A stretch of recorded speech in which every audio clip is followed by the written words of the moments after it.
Step into the darkness where shadows lurk, where every creep moan leaves your mind berserk. In the heart of that night where fear takes flight, horror grip, tiny so no escaping its might. Haunted halls and with the echo with whispers untold, and chilling silence tales of our old from the deep of abyss where nightmares reside. A wave tale of terror, let your fear collide. Welcome to the realm where nightmares stream, in the land of horror where only the brave survives. I feel the streak down your spine, the chill in the air, and the kingdom darkness where we dare to share. Blood moon rise, casting shadows long, and the maze with fear where you don't belong. Eyes glow in the dark, watching every move, and this quest games where nothing left to prove. Monsters under the bed, with ghosts in the mist, in the house of horrors with a soul kiss.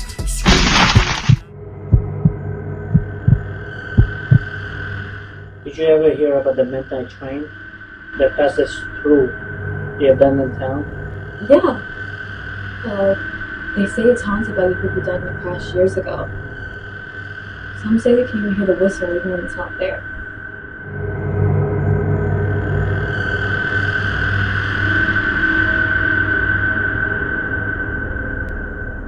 Emma and Jack were a young couple in love, returning home after a weekend getaway.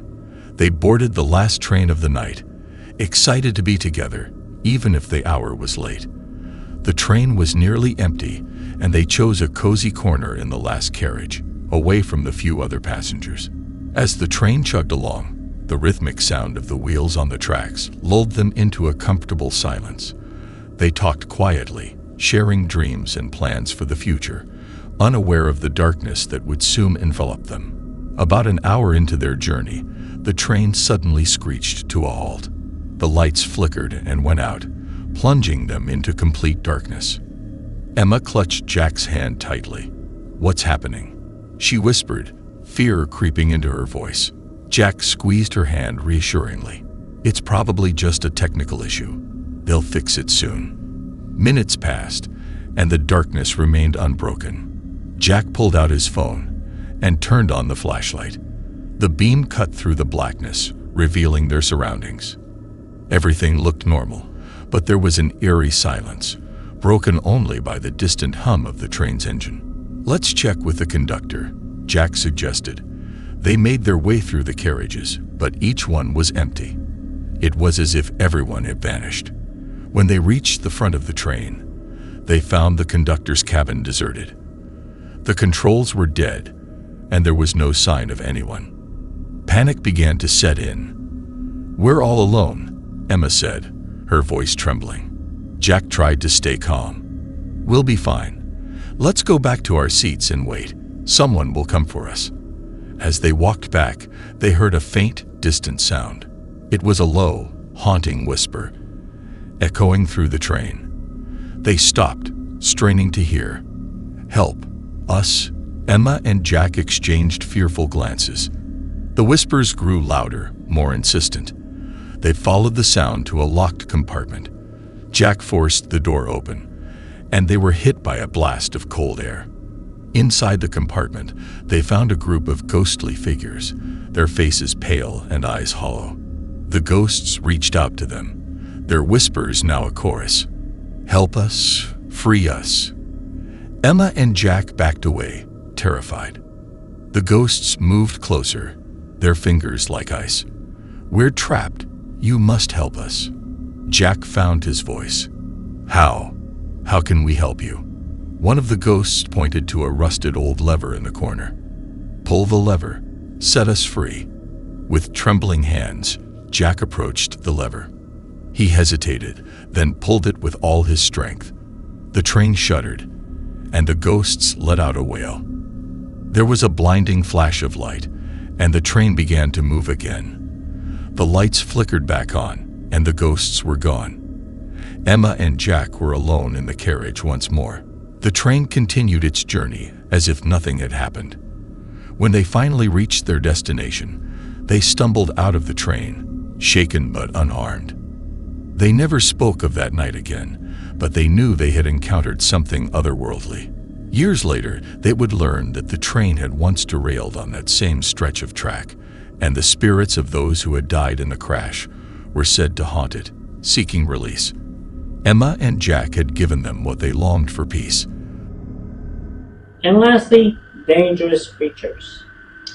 A chilling to people to remote area discovering the monsters that prey on fear. That one really gets to me. The idea that fear can manifest into something real is terrifying.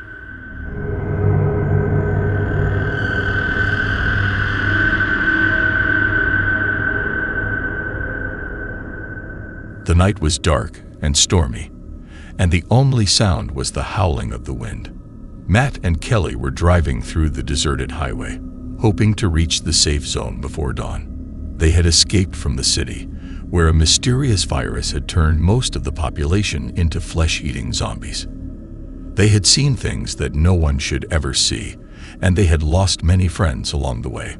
These zombies were undoubtedly the most dangerous creatures they have ever seen. They were almost out of gas, and they knew they had to find a place to spend the night.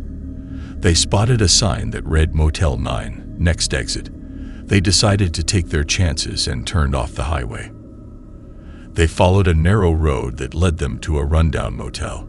The neon sign was flickering, and the parking lot was empty. They parked their car and grabbed their backpacks and weapons.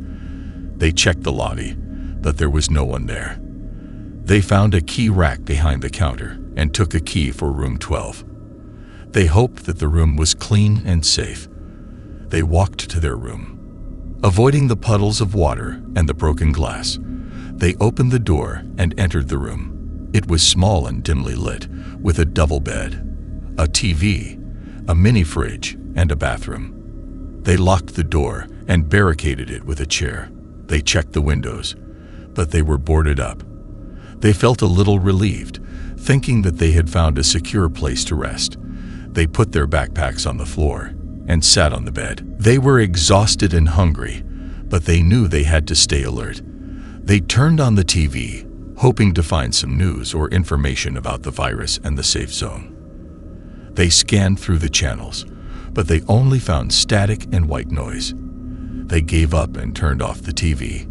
They opened their backpacks and took out some canned food and bottled water. They ate in silence, trying not to think about the horrors they had witnessed. Before going to sleep, Matt and Kelly checked the room for any possible entry points for the zombies.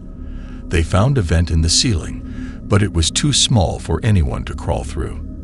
They also checked the bathroom, but the door was locked and there was no sign of anyone inside. They decided to leave it alone, thinking that it was safer to keep it closed. They then moved to the windows, which were boarded up with wooden planks. They inspected the planks and found that they were nailed to the wall with metal nails. They tried to pull them off, but they were too sturdy and secure. They concluded that the windows were safe and that no zombie could break through them. They then turned their attention to the door, which was the only way in or out of the room. They locked the door with the key and then pushed a chair against it. They also tied a rope around the door handle and attached a bell to the other end. They hung the bell on the wall, near the bed.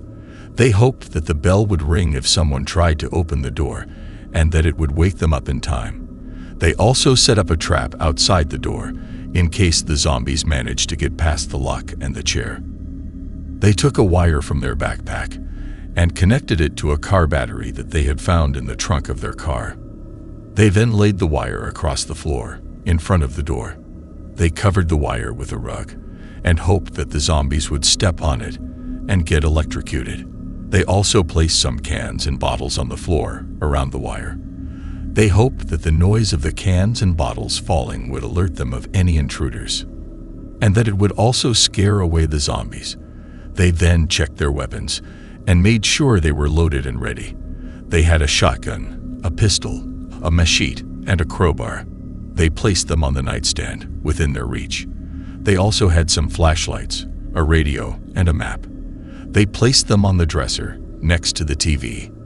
They finished their meal and decided to get some sleep. They knew they had to wake up early and continue their journey. They took off their shoes and jackets and lay down on the bed. They covered themselves with a thin blanket and cuddled together. They felt each other's warmth and heartbeat. They whispered, "I love you," and closed their eyes. They fell asleep, unaware of the danger that lurked outside. Frank had been watching Matt and Kelly from his car, which was parked at the other end of the motel. He had a pair of binoculars, and he had seen them enter room 12. He had waited for them to settle down, and then he had decided to make his move. He got out of his car and grabbed his crowbar and his camera. He also took a pair of gloves, a mask, and a flashlight. He put on the gloves and the mask and turned on the flashlight.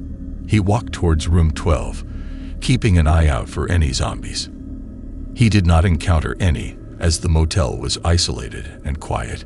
He reached the door of room 12 and tried to open it. He found that it was locked and that there was a chair behind it. He also noticed the rope and the bell and the rug on the floor. He realized that Matt and Kelly had set up some traps and alarms, and he smiled. He admired their cleverness, but he also felt confident that he could bypass them. He took out a pair of wire cutters from his pocket and cut the rope that was tied to the door handle. He did it carefully so that the bell would not ring. He then lifted the rug and saw the wire that was connected to the car battery. He cut the wire and disconnected it from the battery. He then moved the rug aside and saw the cans and bottles that were scattered on the floor. He picked them up, one by one, and placed them on the dresser that was next to the door. He did it quietly, so that Matt and Kelly would not hear him. He then took out a lockpick from his pocket and inserted it into the keyhole. He twisted and turned it until he heard a click. He had unlocked the door. He then pushed the chair away and opened the door. He entered the room and closed the door behind him. He had made it inside without triggering any alerts. He looked around the room and saw Matt and Kelly sleeping on the bed. They looked peaceful and innocent, and he felt a surge of hatred and envy. He hated them for being alive, and he envied them for having each other. He wanted to destroy them, and he wanted to take what they had. He raised his crowbar and walked towards the bed. He was ready to kill them and to add them to his collection. Matt and Kelly were deep in their sleep. They did not hear the gentle footsteps of someone approaching their room. They did not see the shadow of a figure holding a crowbar, or the flash of a light as the door was forced open. They did not feel the cold metal of the crowbar smashing their skulls, or the warm blood spilling from their wounds. They were dead before they knew it. The killer Frank was not infected by the virus, but he was an insane serial killer. He had a twisted obsession with killing survivors, and he had been stalking Matt and Kelly since they left the city. He had followed them to the motel, and he had waited for the right moment to strike. He had killed them with his crowbar, and he had taken their backpacks and weapons. He had also taken a Polaroid camera from his car, and he had snapped a picture of their corpses. He added the picture to his collection, which he kept in a scrapbook. He had dozens of pictures of his victims, each with a name and a date written on the back.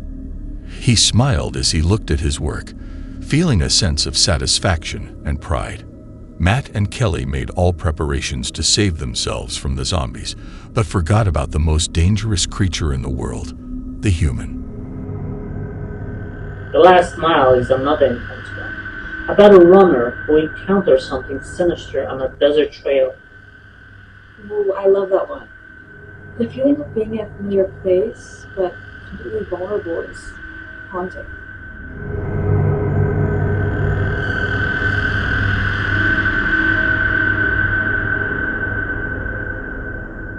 It was a dark and stormy night when Jeremy, a food delivery driver, received an order on his app. The destination was a remote cabin deep in the woods, and the time was already approaching midnight. Great, a horror cliché. Jeremy muttered as he packed his thermal bag with a large pepperoni pizza, a bottle of soda, and a box of garlic knots. Driving through torrential rain and howling winds, Jeremy felt his phone buzz. A text popped up. Doors unlocked. Please come inside. cash on the table. Once he arrived, Jeremy found the cabin just as described, secluded, eerie, and completely dark. He hesitated, but the promise of a good tip outweighed his apprehension. He entered. The inside was as dark as the outside, and the flicker of his phone's flashlight barely pierced the gloom. He placed the food on the table and noticed something odd. The cash was old, bearing dates from decades ago. Just then, he heard a whisper. "Thank you, Jeremy." Startled, he turned around to see nothing but darkness. Hurriedly, he walked back to his car, and as he turned the ignition, he received another order notification. The same address popped up. His app blinked with a message. "Forgot dessert. Mind fetching it for us, Jeremy?" Against his better judgment, he went to pick up a cheesecake and returned to the cabin. Confused, he knocked, but this time, the door was locked. Suddenly, the door creaked open, and a chilling voice said, "We've been waiting for you, Jeremy." The main course was fine, but dessert is to die for. As Jeremy stepped back, his phone buzzed again, but it wasn't a new order. It was a news alert about a food delivery driver who went missing years ago while delivering to the very same address. His name, Jeremy. Realizing he might become part of the cabin's dark history, Jeremy bolted, leaving the cheesecake at the doorstep. As he sped away, he couldn't shake the feeling that he'd left something far more important behind. The next day, the police found the cabin empty, except for the food and an old pile of cash. No trace of Jeremy, or anyone else, was ever found. To this day, locals swear they hear the hum of a car engine echoing through the woods late at night, forever delivering that final forgotten dessert.